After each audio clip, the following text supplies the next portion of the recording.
আসসালামু আলাইকুম ওয়া রাহমাতুল্লাহি ওয়া বারাকাতুহু নাহমাদুহু ওয়া নুসাল্লি আলা রাসূলিহিল কারীম আম্মা বা'দ বিসমিল্লাহির রহমানির রহিম আলহামদুলিল্লাহ।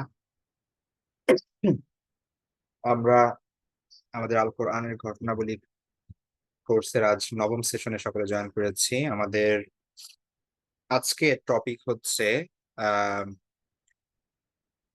হযরত ইব্রাহিম আলাইহিস সালামের দ্বিতীয় পুত্র হযরত ইসহাক আলাইহিস সালাম এবং তার ছেলে হযরত ইয়াকুব আলাইহিস সালাম। তো আমরা মূলত অলরেডি হযরত ইব্রাহিম আলাইহিস সালামের আলোচনা করেছি। তারপর হযরত লূত আলাইহিস সালামের আলোচনা করেছি, যিনি ছিলেন ইব্রাহিম আলাইহিস সালামের ভাতিজা। তারপরে আলোচনা করেছি হযরত ইসমাইল আলাইহিস সালামের গত ক্লাসে, যিনি ছিলেন হযরত ইব্রাহিম আলাইহিস সালামের বড় ছেলে। আর আজকে আমাদের টপিক হচ্ছে দুইজন গুরুত্বপূর্ণ নবী।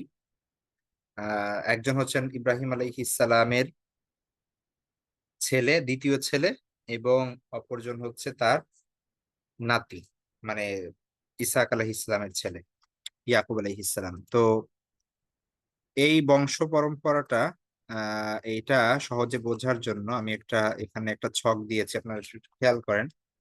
তো আমরা প্রথমে পেলাম হয়তো ইব্রাহিম আলাইহিস সালাম। তো তার সন্তান হচ্ছে দুজন, একজন ইসমাইল আলাইহিস ইসলাম। ইসমাইল আলাইহিস ইসলামের ঘটনা আমরা অলরেডি জানি। তিনি ছিলেন হচ্ছে মক্কায়, তাই না? তিনি ছিলেন মক্কায়। আর ইসহাক আলাইহিস সালামের ব্যাপারটা আজকে আমরা দেখব।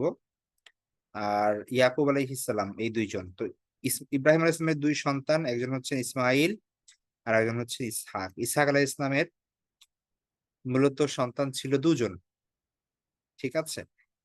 তার মধ্যে দুজন ছিল যমজ সন্তান, সেটা আমরা সামনে একটু পরে বিস্তারিত আলোচনা করব। তার মধ্যে একজন হচ্ছে ইয়াকুব আলাইহিস সালাম। তো এই ইয়াকুব আলাইহিস সালাম থেকে আবার পরবর্তীতে তার সন্তানরা আসে। আমরা জানি যে ইয়াকুব আলাইহিস ইসলামের 12 জন সন্তান ছিল, মানে ছেলে সন্তান ছিল। তো তার মধ্যে একজন হচ্ছেন ইউসুফ আলাইহিস ইসলাম, এবং ইউসুফ আলাইহিস ইসলামের ঘটনা ইনশাআল্লাহ খুব ডিটেইলসে আমরা নেক্সট ক্লাসে আলোচনা করবো, আল্লাহ যদি তৌফিক দেন। কারণ স্বয়ং আল্লাহ সুবহানাহু ওয়া তাআলা কোরআনের মধ্যে হযরত ইউসুফ আলাইহিস সালামের ঘটনা যেভাবে পূর্ণাঙ্গভাবে একসঙ্গে বর্ণনা করেছেন, অন্য কোনো ঘটনা তিনি এভাবে বর্ণনা করেন না। এবং সেটার নাম দিয়েছেন তিনি নিজেই, যে এটা হচ্ছে আহসানুল কসস, মানে হচ্ছে মানে সব থেকে সুন্দর, দ্য মোস্ট বিউটিফুল স্টোরি। ঠিক আছে, সব থেকে সুন্দর ঘটনা, সব থেকে সুন্দর গল্প, যেটা হচ্ছে ইউসুফ আলাইহিস সালামের গল্প। তো আমরা ইউসুফ আলাইহিস সালামকে আজকে বাদ দিচ্ছি, এটা আমরা নেক্সট ক্লাসে পড়বো। আর যেহেতু ইউসুফ আলাইহিস সালামের ঘটনার অনেক অংশে হযরত ইয়াকুব আলাইহিস সালামের অনেক কিছুই বিদ্যমান, তো সেই টপিক গুলো আমাদের আজকে খুব একটা আলোচিত হবে না। বিশেষ করে ইউসুফ আলাইহিস সালামের ছোটবেলার যে ঘটনাগুলো, তিনি হারিয়ে যাওয়ার পরে তারপরে তাদের সেই সময়গুলো কি হয়েছিল, এগুলো ইয়াকুব আলাইহিস সালামের সাথে যে বিষয়গুলো সম্পৃক্ত আছে, এটা আমরা একসঙ্গে সেই আগামী ক্লাসে পড়বো ইনশাল্লাহ। তো আজকে আমাদের টপিক হচ্ছে হযরত ইসহাক আলাইহিস সালাম এবং তার সন্তান ইয়াকুব আলাইহিস সালাম। ঠিক আছে? তো সত্যি কথা বলতে কোরআনে যেই সকল নবীর কথা খুব বেশি আলোচিত হয় নাই, মানে আলাদা খুব বেশি গল্প বা খুব বেশি ঘটনা বর্ণিত হয় নাই, তাদের মধ্যে হচ্ছে ইসহাক আলাইহিস সালাম অন্যতম। ঠিক আছে? মানে খুব বেশি এখানে তার তার নাম এসেছে অনেকবার। আমরা যদি কোরআনে দেখি তাহলে দেখবো যে প্রায় 17 বার আল্লাহ সুবহানাহু ওয়া তাআলা হযরত ইসহাক আলাইহিস সালামের নাম উল্লেখ করেছেন। এবং তবে খুব বিশদভাবে তার জীবনী বর্ণিত হয় নাই। ঠিক আছে? তার জন্মের ব্যাপারে কিছু কথা আছে। আবার কিছু বিষয় এমন আছে যে ইব্রাহিম আলাইহিস সালামের ব্যাপারে বলতে গিয়ে আল্লাহ সুবহানাহু ওয়া তাআলা ইসহাকের কথা এনেছেন।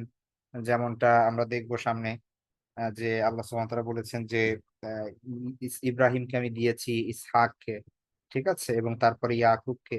তো ওই প্রসঙ্গক্রমে এসেছে। বাকি সাধারণত যেই সকল ঘটনায় আমাদের জন্য খুব বেশি শিক্ষণীয় বিষয়, যেমন ধরুন যেই সকল নবী এবং রাসূলগণ বিশেষ করে বিধর্মী এবং পৌত্তলিক সমাজে আহ মানে সমাজের বিরুদ্ধে আল্লাহ সুবহানাহু ওয়া তাআলা তাদেরকে পাঠিয়েছেন, এবং যারা একটা মানে খুবই স্ট্রাগল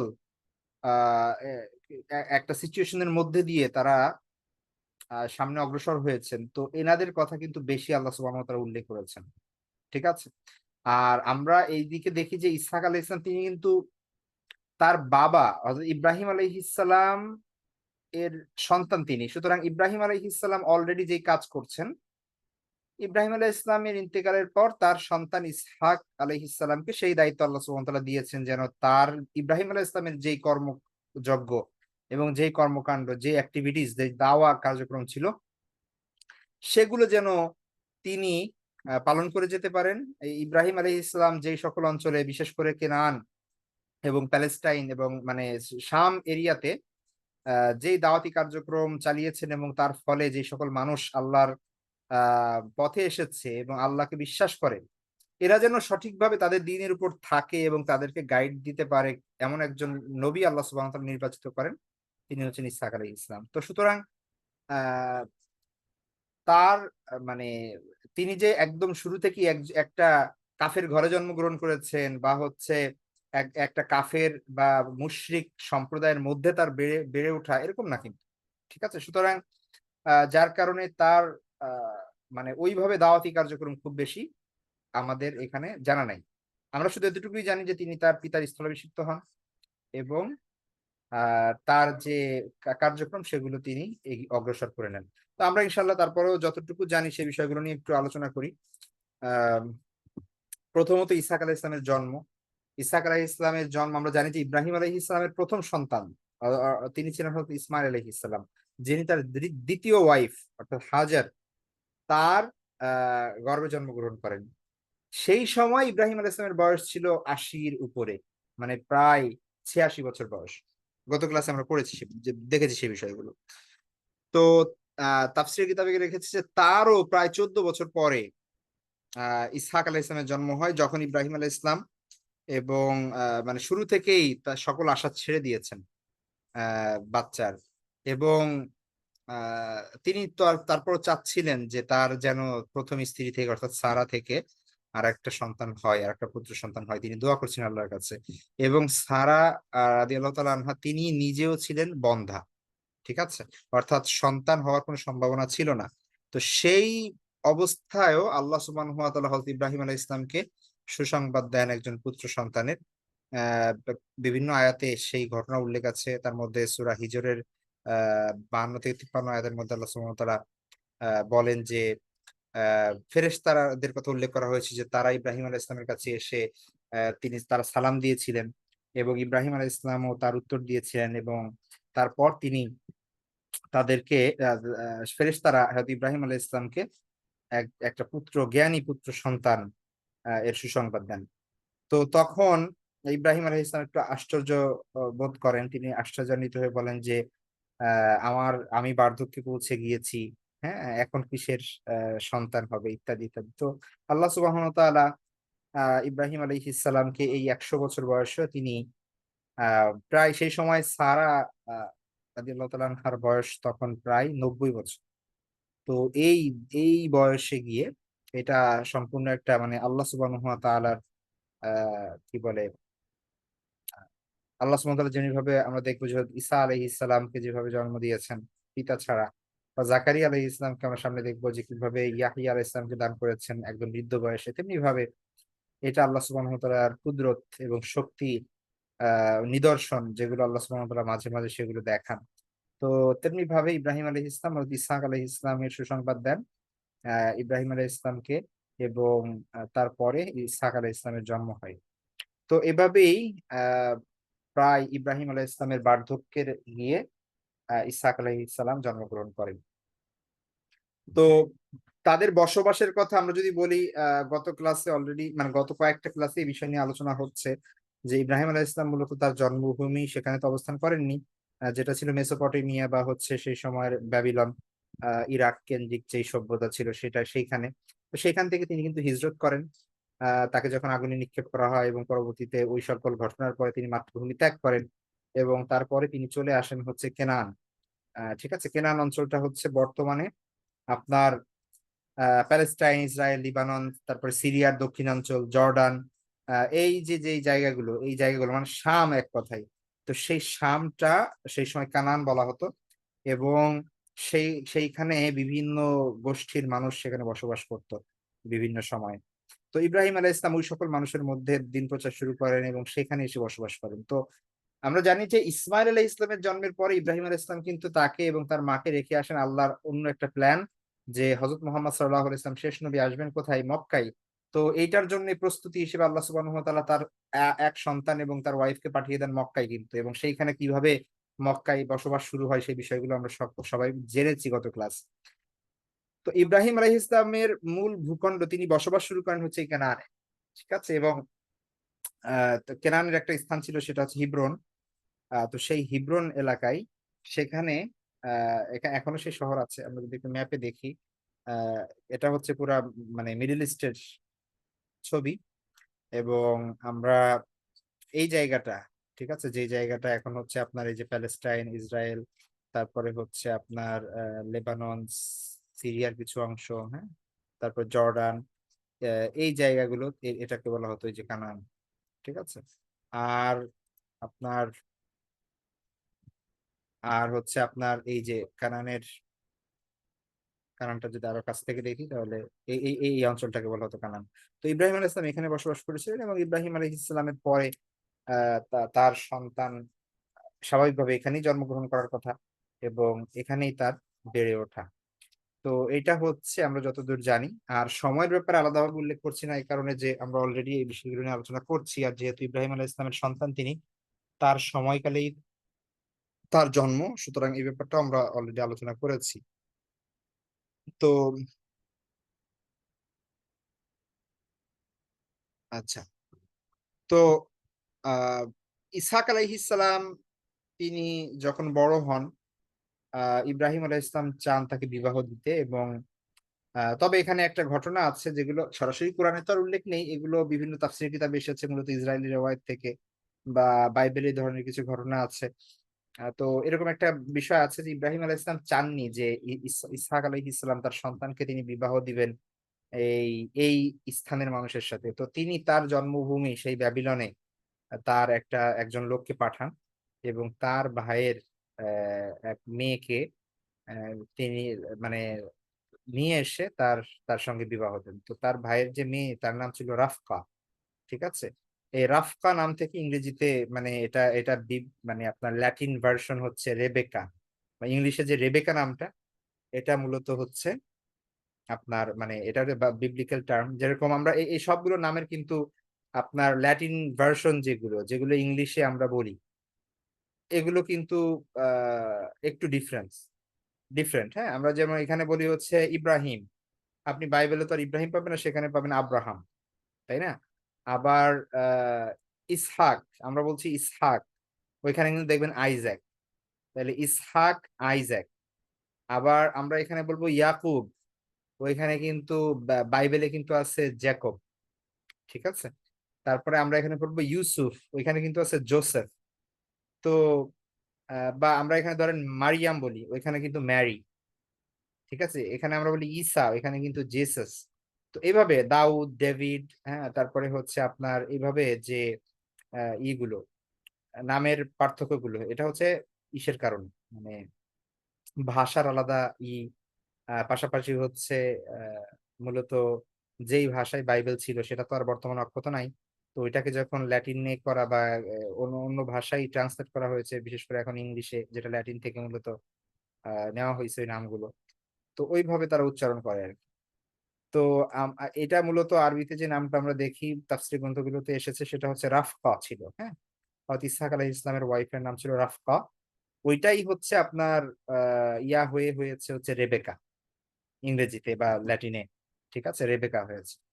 তো আ বলা হয়ে থাকে যে ইসহাক আলাইহিস সালামের বয়স যখন প্রায় ৪০ বছর সে সময় তিনি বিবাহ বন্ধনে আবদ্ধ হন এবং আ ইসহাক আলাইহিস সালামের মা যেমনিভাবে বন্ধা ছিলেন সারা রাদিয়াল্লাহু তাআলা আনহা, ঠিক তেমনিভাবে রেবেকাও বন্ধা ছিলেন। তার ওয়াইফ অর্থাৎ ইসহাক আলাইহিস সালামের ওয়াইফ ও বন্ধা ছিলেন এবং বহু বছর তাদের কোন সন্তান হয়নি। তো যখন তার বয়স প্রায় ৬০ বছর, ইসহাক আলাইহিস সালামের বয়স, তখন আল্লাহ সুবহানাহু ওয়া তাআলা তাদেরকে আ তাকে ২ টা মানে সন্তান দেন এবং একসঙ্গে আ ২ টি পুত্র সন্তান জন্মগ্রহণ করেন। ঠিক আছে? একজনের নাম ছিল ইয়াকুব আর আরেকজনের নাম ছিল হচ্ছে ইসাও বা ইস। ঠিক আছে? ল্যাটিনে বানান করা হয় এভাবে, ইংলিশে ESAU। এটাকে অনেকে ইসু বলে, অনেকে ইস বলে, আবার অনেকে ইসাও বলে, এভাবে বলে আর কি। তো এই ইস বা ইসাও সে ছিল হচ্ছে বড়, আর ইয়াকুব তিনি ছিলেন হচ্ছে দ্বিতীয়। একসঙ্গে মানে জন্মগ্রহণ করেছেন তো আসলে কাছাকাছি সময়, যেহেতু যমজ তারা। কিন্তু ইয়াকুব আলাইহিস সালাম পরে ভূমিষ্ঠ হন, ইস বা ইসাও তিনি পূর্বে ভূমিষ্ঠ হন। তো এই দুই পুত্রের জন্ম হওয়ার পরে ইসহাক আলাইহিস সালাম খুবই খুশি হন এবং আল্লাহ শুকরিয়া আদায় করেন। তো তারপরে আমরা দেখি যে আল্লাহ সুবহানাহু ওয়া তাআলা হযরত ইব্রাহিম আলাইহিস সালামের পরে তার এই সন্তান ইসহাক আলাইহিস সালামকে নবুয়ত দেন, তাকে দায়িত্ব দেন যে এই যে জনগোষ্ঠী ইব্রাহিম আলাইহিস সালাম যাদেরকে আল্লাহর পথে পরিচালিত করত, তাদের বিভিন্ন বিষয়ে সমাধান দিত। তো সেই দায়িত্ব তারপরে ইব্রাহিম আলাইহিস সালামের পরে হযরত ইসহাক আলাইহিস সালামের উপর আসে এবং তিনিও তার পিতার মতো তার তাওহীদের বাণী মানুষকে শোনাতে লাগেন এবং মানুষকে পথ প্রদর্শন করতে লাগেন। এবং যেটা সূরা আনআমের ৮৪ নম্বর আয়াতে আল্লাহ সুবহানাহু ওয়া তাআলা বলেন যে ওয়াহাবনা লাহু ইসহাক ওয়া ইয়াকুব, অর্থাৎ ইব্রাহিমকে আমি দিয়েছি ইসহাক এবং ইয়াকুবকে কুল্লান হাদাইনা, প্রত্যেককে আমি পথ প্রদর্শন করেছি। তো এই আয়াতে মানে এই হেদায়েতের ব্যাখ্যায় স্কলাররা বলেন যেটা হচ্ছে নবুয়াত, যেহেতু সামনে এই আয়াতের মধ্যে আল্লাহ সুবহানাহু ওয়া তাআলা নূহ আলাইহিস সালামের কথা এবং অন্যান্য নবীর কথা উল্লেখ করেছেন, যাদের যাদের ব্যাপারে আমরা সুস্পষ্ট জানি যে তারা নবী ছিলেন। তো আহ তার ইসহাক আলাইহিস সালামের নবুয়তের মূল বিষয় ছিল তার পিতার যেই ধারাবাহিক তাওহীদের বাণী প্রচার, হ্যাঁ, শিরকের বিরুদ্ধে এবং মূর্তি পূজার বিরুদ্ধে সোচ্চার হওয়া, সেই বিষয়গুলো তো আছেই। পাশাপাশি মুমিন মুসলিম যারা ছিল সেই সময় তারা যেন সঠিক পথে থাকে, হেদায়েতের উপর থাকে, সেই বিষয়ে তিনি আল্লাহ সুবহানাহু ওয়া তাআলার প্রতি মানুষের আত্মসমর্পণ এবং তার আদেশ নিষেধ মেনে চলার প্রতি তিনি দাওয়াত দাওয়াত দেন মানুষ। তো তারপর আমরা যদি দেখি যে ইসহাক আলাইহিস সালাম আল্লাহ সুবহানাহু ওয়া তাআলা তাকে দীর্ঘ জীবন দিয়েছিলেন এবং ঐতিহাসিক বিবরণ যে আমরা দেখি যে তিনি প্রায় ১৮০ বছর বেঁচে ছিলেন। হ্যাঁ? এবং সেইখানেই আমরা খুব বেশি জানি না যে ইসহাক আলাইহিস সালাম বিভিন্ন জায়গায় ভ্রমণ করেছিলেন বা এরকম কিছু কোনো ঘটনা আমরা পাই না। তো তিনি ওই কেনানেই জন্মগ্রহণ করেন এবং সেখানেই ওই হিব্রনেই তিনি আ তার মৃত্যু হয়, ইন্তেকাল করেন এবং তার পিতার পাশে যেখানে তার পিতা এবং মাতার কবর আছে, আ সেই আমরা অলরেডি আলোচনা করেছি ইব্রাহিম আলাইহিস সালামের আলোচনা যেদিন করি। যে সেইখানে মসজিদে ইব্রাহিম নামে একটা মসজিদ আছে। আপনার যদি একটু এখানে একটা ছবি দেখায়, এই যে এটা হচ্ছে এখন হিব্রনে আছে আরকি, প্যালেস্টাইনে। তো সেই মসজিদে ইব্রাহিম এটার ভেতরে হচ্ছে আপনার ইব্রাহিম আলাইহিস সালামের কবর, তারপর হচ্ছে তার ওয়াইফ আ সা তারপর ইসহাক আলাইহিস সালাম এবং তার ওয়াইফ এনাদের কবর সেখানে আছে। ঠিক আছে? তো এটা এটা একটা পবিত্র স্থান হিসেবে ইহুদি, খ্রিস্টান এবং মুসলিম সবার কাছেই পবিত্র স্থান হিসেবে ধরা হয় আরকি এটা। বাকি অনেকে যান, দেখতে যান এই আরকি, বা জিয়ারত করতে যান। তো এটা হচ্ছে ইসহাক আলাইহিস সালামের ব্যাপারে আমরা আসলে যতটুকু জানি ততটুকু হচ্ছে এই বিষয়গুলো। তো মেইনলি আমাদের এখানে বিষয় যেটা সেটা হচ্ছে যে আমরা এখানে এটা মনে রাখবো যে ইব্রাহিম আলাইহিস সালামের সন্তান হচ্ছেন ২ জন। বড়জন হচ্ছে ইসমাইল আর তারপরে হচ্ছে ইসহাক। তো ইনি হচ্ছেন মক্কা কেন্দ্রিক আর ইনি হচ্ছেন প্যালেস্টাইন কেন্দ্রিক। ঠিক আছে? মানে শাম বা হচ্ছে কেনান কেন্দ্রিক। তো ইসহাক আলাইহিস সালামের পরে আল্লাহ সুবহানাহু ওয়া তাআলা ইসহাক আলাইহিস সালামকে ২ জন সন্তান দান করেন। হ্যাঁ? একজন হচ্ছে ওই যে ইসাও অথবা ইস, আর একজন হচ্ছে ইয়াকুব আলাইহিস ইসলাম। তো এনাদের মধ্যে আবার আল্লাহ সুবহানাহু ওয়া তাআলা ইয়াকুব আলাইহিস ইসলামকে নবুয়ত দান করেন ইসহাক আলাইহিস ইসলামের পরে। তো ইব্রাহিম আলাইহিস ইসলামের স্থলাভিষিক্ত হয় ইসহাক আলাইহিস ইসলাম এবং তারপরে তার সন্তান স্থলাভিষিক্ত হয় হচ্ছে ইয়াকুব আলাইহিস ইসলাম। তো দেখা যাচ্ছে যে অ্যা নিজে নবী, তার ২ সন্তানও নবী, তার নাতিও নবী এবং তারপরে হচ্ছে তার নাতির ছেলে, সেও নবী। এভাবে তো ইব্রাহিম আলাইহিস সালামের পুরো বংশটাই নবী। এবং আচ্ছা, আমরা বাকি আলোচনাটা হযরত ইয়াকুব আলাইহিস ইসলামের ব্যাপারে ওইখানে গিয়ে আমরা আলোচনা করি। তো যেহেতু আ ২ জনের ব্যাপারেই আমরা আলোচনা করছি আজকে। তো ইয়াকুব আলাইহিস ইসলামের পরিচয় বলতে তো অলরেডি দেওয়া হয়ে গেল যে ইয়াকুব আলাইহিস ইসলাম হচ্ছেন আল্লাহর একজন নবী এবং ইব্রাহিম আলাইহিস ইসলামের পৌত্র, মানে হচ্ছে নাতি, ছেলের ঘরের। আর তার ছেলে ইসহাক আলাইহিস সালামের পুত্র। তার মায়ের নাম হচ্ছে এই যে রাফকা বা হচ্ছে রেবেকা। বর্তমানে কেনান, ইয়াকুব বর্তমানে যে ইসরায়েল প্যালেস্টাইন বা হচ্ছে পার্শ্ববর্তী অঞ্চল, এই জায়গাকে কেনান বলা হতো, সেখানে তার জন্মগ্রহণ। এবং আহ তিনি জন্মগ্রহণ করেন তার যমজ ভাইয়ের সাথে, ইসাউ বা ইস।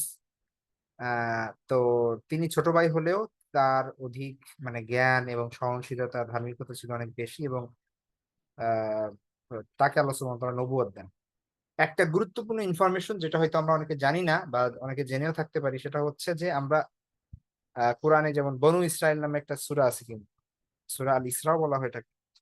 তো বনু ইসরাইল বা বনি ইসরাইল, এই শব্দটা কোরআনে অসংখ্য জায়গায় আছে। সাধারণত আমরা জানি যে এটা দ্বারা ইহুদিদেরকে রেফার করা হয় আর কি। তো এই যে ইসরাইল, বনি ইসরাইল, এই নামটার সাথে কিন্তু ইয়াকুব আলাইহিস সালামের সম্পর্ক আছে। ইয়াকুব, আহ একটা মুফাসসিরিন বর্ণনা করেন যে ইয়াকুব শব্দের অর্থ হচ্ছে যে হচ্ছে আপনার মানে অনুসরণ করে বা হচ্ছে পিছে পিছে আসে।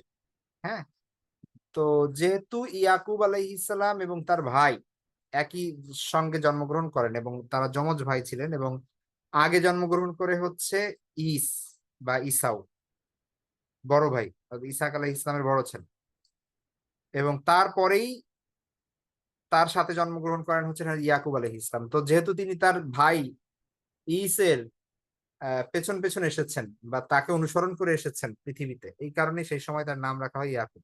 এটা একটা বর্ণনা এরকম আছে আর কি। হ্যাঁ, কতটুকু সত্য আমরা জানি না। বাকি আহ, হয়তো মানে মুফাসসিরিন কেরাম এগুলো উল্লেখ করেছেন ইসরায়েলি রিওয়ায়াত থেকে। তো ইয়াকুব আলাইহিস ইসলামের আরেকটা নাম আছে, সেটা হচ্ছে ইসরাইল। হ্যাঁ, ইসরাইল যে শব্দটা, এই শব্দের মিনিং হচ্ছে বাংলায় আপনার মানে আব্দুল্লাহ। আমরা আব্দুল্লাহ বলি না, আব্দুল্লাহ মানে হচ্ছে আল্লাহর বান্দা। ঠিক আছে। তো ইয়াকুব আলাইহিস ইসলামের আরেকটা নাম ছিল হচ্ছে ইসরাইল। তো এই ইসরাইল থেকে তার সন্তানাদিদেরকে বলা হতো বনু ইসরাইল। বনু ইসরাইল মানে হচ্ছে ইসরাইলের বংশধর, ইসরাইলের সন্তানরা। ইসরাইল হচ্ছে হযরত ইয়াকুব আলাইহিস ইসলামের আরেক নাম, অর্থাৎ স্বয়ং ইয়াকুব আলাইহিস ইসলাম। তাহলে বনু ইসরাইল মানে হচ্ছে বনু ইয়াকুব। হ্যাঁ, এটা মাথায় রাখতে হবে। হ্যাঁ, বনু ইসরাইল মানে হচ্ছে বনু ইয়াকুব। ইয়াকুব আলাইহিস সালাম এর যে আরেকটা নাম ইসরাইল, এটার মানে হচ্ছে সেই সময়ে যে ভাষা ছিল আর কি, ওই সময়, হ্যাঁ, ইব্রানি বা ওই ধরনের কি একটা ভাষা ছিল, কোন একটা সেমিটিক ল্যাঙ্গুয়েজ। তো সেই সেই ভাষায় ইসরাইল এর মিনিং হচ্ছে আব্দুল্লাহ, মানে আল্লাহর বান্দা। তো এটা ইয়াকুব আলাইহিস সালামের আর একটা নাম ছিল। তো এই জন্য ইয়াকুব আলাইহিস সালামের সন্তানদের বলা হয় বনু ইসরাইল।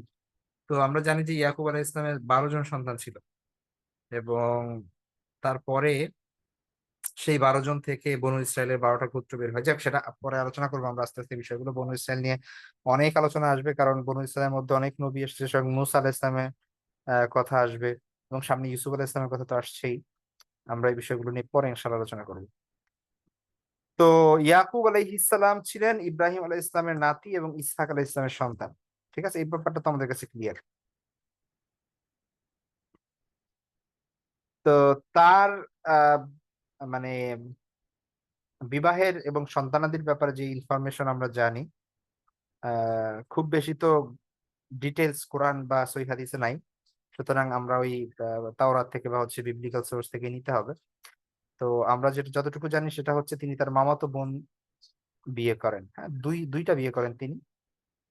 একটা ওয়াইফের নাম হচ্ছে রাহিল। ঠিক আছে, যেটাকে এই যে র্যাচেল বলা হয় আর কি ইংলিশে। আর লাইয়া বলা হয় হচ্ছে, আর যেটাকে বানানে কয়েকটা ইয়া আছে।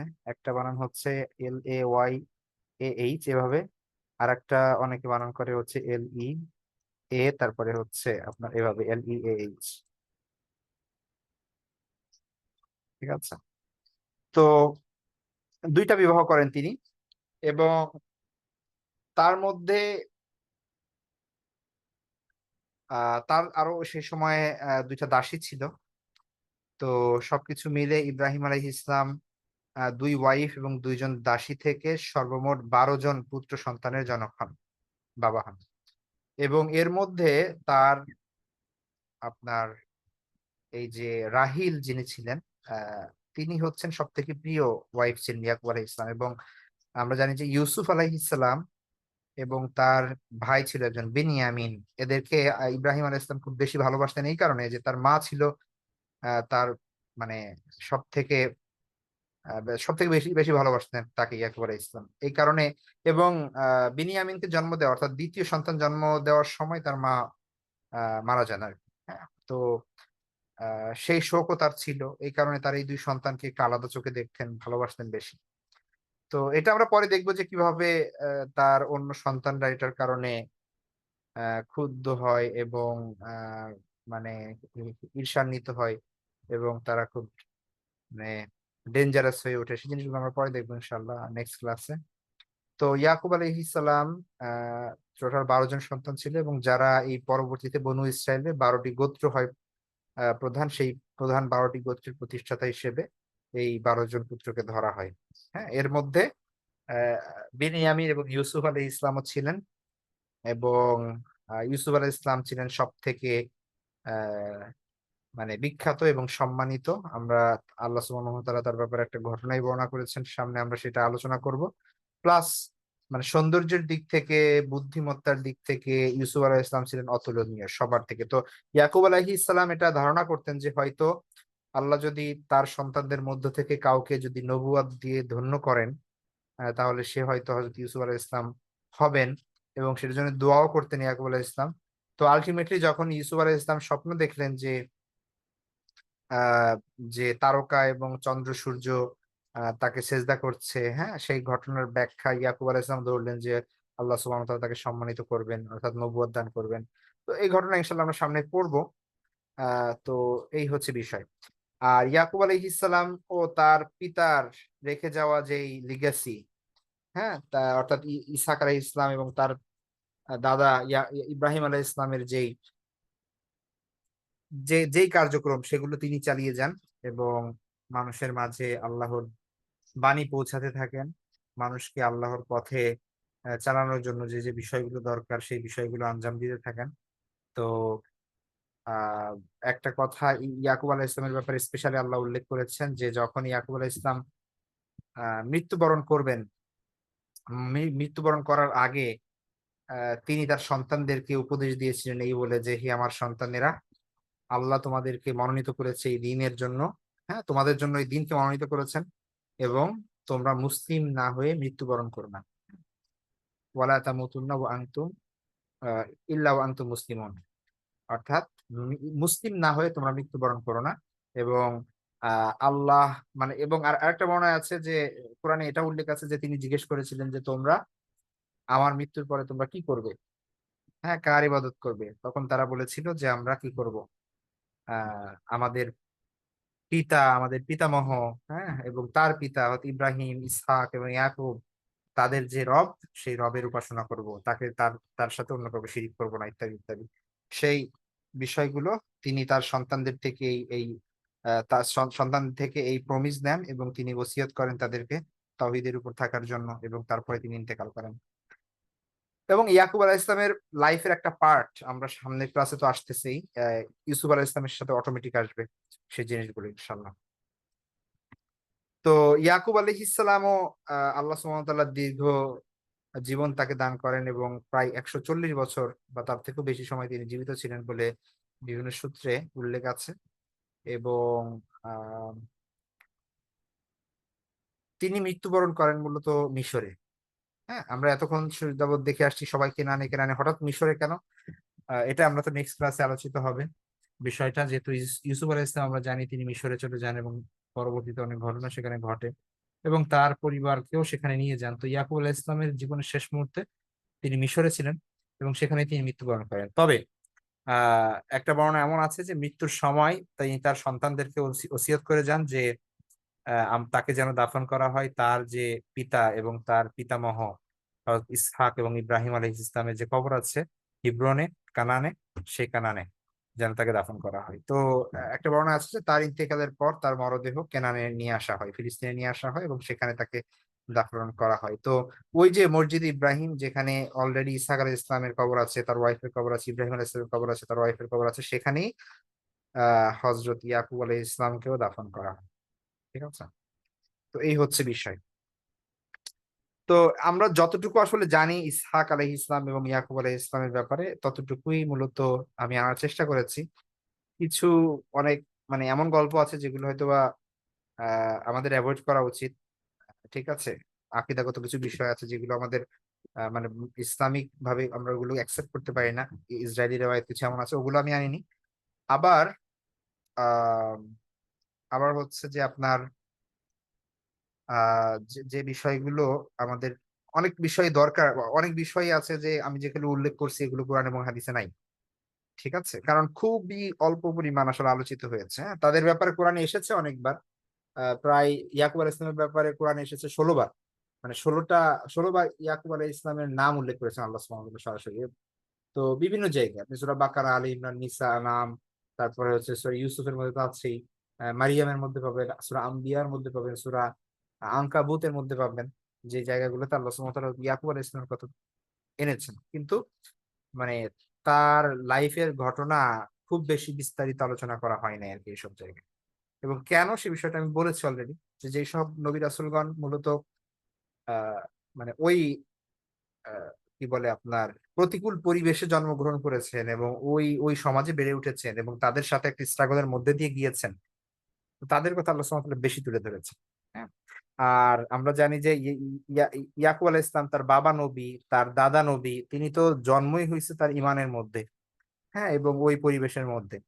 আ তো এই কারণে আল্লাহ সুবহানাহু ওয়া তাআলা তাদের নাম উল্লেখ করেছেন, কিছু ঘটনা বর্ণনা করেছেন রিলেটেড কিন্তু খুব বেশি ডিটেইলস আমরা এখানে পাই না আসলে। ঠিক আছে? তো যাই হোক, তারপরে যতটুকু পারা যায় আমরা সেই বিষয়গুলো এনেছি। নেক্সট ক্লাস ইনশাআল্লাহ খুবই গুরুত্বপূর্ণ ক্লাস ইউসুফ আলাইহিস ইসলামের ঘটনা আলোচিত হবে। তো আল্লাহ তৌফিক দিলে সেখানে আমরা বিস্তারিত আলোচনা করার চেষ্টা করব এই বিষয়গুলো নিয়ে। ঠিক আছে, আজকে এ পর্যন্তই থাকবে। আ নেক্সট ক্লাস পর্যন্ত সবাই ভালো থাকবেন। দোয়া করবেন। আল্লাহ হাফেজ। আসসালামু আলাইকুম ওয়া রাহমাতুল্লাহি ওয়া বারাকাতুহু।